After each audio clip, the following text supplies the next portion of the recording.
ஈச்சபோர்ட் சினிமாலைக்கு எந்த எப்படி இருக்குன்னு வச்சு பார்க்க போகிற முடியும் பார்த்தீங்கன்னா, பிக் பாஸ் சீசன் 8ஓட இப்போ லைவ் ஸ்ட்ரீமிங்கில் வந்து பார்த்தீங்கன்னா, ஒரு விஷயம் வந்து நடந்தது. ஸோ ஃபேமிலிஸ் வந்து நேற்று இருந்து ஒரு 3 நாளாக வந்துட்டு இருக்காங்கல்ல, வரவங்க எல்லாருமே வந்து காமனாக சொல்கிற விஷயம் வந்து சௌந்தர்யாவுக்கு வந்து க்யூட் அப்படிங்கிற ஒரு விஷயத்த வந்து சொல்கிறாங்க. ஸோ சௌந்தர்யா பண்ணுற எல்லா விஷயங்களும் க்யூட்டாக இருக்கா அப்படின்னு கேட்டிங்கன்னா கிடையாது. ஸோ ஒரு சில விஷயங்கள் மெஜாரிட்டியாக வந்து பார்த்திங்கன்னா அவங்க பண்ணுறது வந்து ரசிக்கிற மாதிரி இருக்குது. மக்கள் நிறைய அட்ராக்ட் ஆகிருக்காங்க அப்படிங்கிறது நம்மளால் வந்து பார்க்கவும் முடியுது.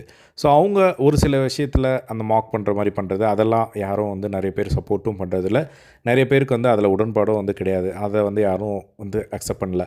பட் வர ஃபேமிலிக்கு மெஜாரிட்டியாக அவங்க பிடிச்சிருக்கிறது வந்து அந்த க்யூட்னஸ் வந்து அவங்களுக்கு பிடிச்சிருக்கு அப்படிங்கிறத வந்து அவங்க வரவங்க எல்லாமே நேற்று வந்து சொல்லிகிட்டு இருக்காங்க. ஸோ இப்போ என்ன ஆச்சு அப்படின்னா, லைவில் வந்து அருண் பிரசாத்தோட ஃபேமிலியும் வந்து அதையே வந்து சொன்னாங்க. ஸோ மஞ்சரியும் ஜாக்லினுக்கும் அது வந்து சுத்தமாக அதை ஏற்றுக்கவே முடியலையா என்னன்னு தெரியல.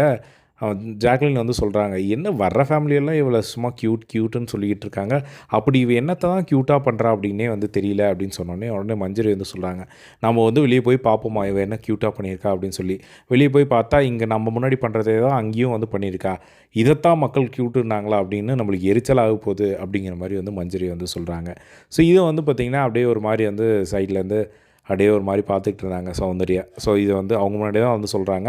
அதை அப்படியே வந்து பார்த்துட்டு இருந்ததை வந்து பார்க்க முடிஞ்சுது. ஸோ இது வந்து அவங்க மேலே இருக்க ஒரு வன்மம் மாதிரியாக வந்து தெரிஞ்சதை வந்து நம்மளால் பார்க்க முடிஞ்சுது. ஸோ இதை ஏன் அவங்க அதை அக்செப்ட் பண்ணிக்கணும் அப்படிங்கிற மாதிரி தான். ஸோ அக்செப்ட் பண்ணிக்கணும் அப்படிங்கிறத தாண்டி அவங்களுக்கு மேலே ஒரு அட்ராக்ஷன் இருக்குது அப்படிங்கிறது அவங்க இப்போது பார்க்கல. ஆக்சுவலாக வீக்கெண்டில் அவங்களுக்கு வர கிளாப்ஸ் ஆகட்டும், அதுலேருந்தே வந்து ஏன் இவங்களுக்கு இப்படி வருது அப்படிங்கிற ஒரு கேள்வி அன்ஃபேராக இருக்குது அப்படிங்கிற மாதிரி ஜாக்லின் அப்போ சொல்லியிருந்தாங்க.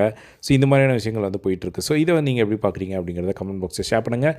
பட் நிறைய பேருக்கு வந்து அவங்களோட க்யூட்னஸ் பிடிச்சிருக்கு, பிடிக்காமலும் நிறைய பேர் வந்து இருக்காங்க. பட் மெஜாரிட்டியாக பார்க்கும்போது பிடிச்சவங்க தான் அதிகமாக இருக்கிறாங்க அப்படிங்கிறதான் நம்மளால் பார்க்க முடியுது. ஸோ இதை பற்றி உங்களோட ஒப்பீனியன் கமெண்ட் பாக்ஸில் ஷேர் பண்ணுங்கள். இதே மாதிரிலாம் பிக் பாஸ் அப்படி தெரிஞ்சுக்க நம்மளோட சேனலை சப்ஸ்கிரைப் பண்ணி சப்போர்ட் பண்ணுங்கள். தேங்க்ஸ் ஃபார் வாட்சிங்.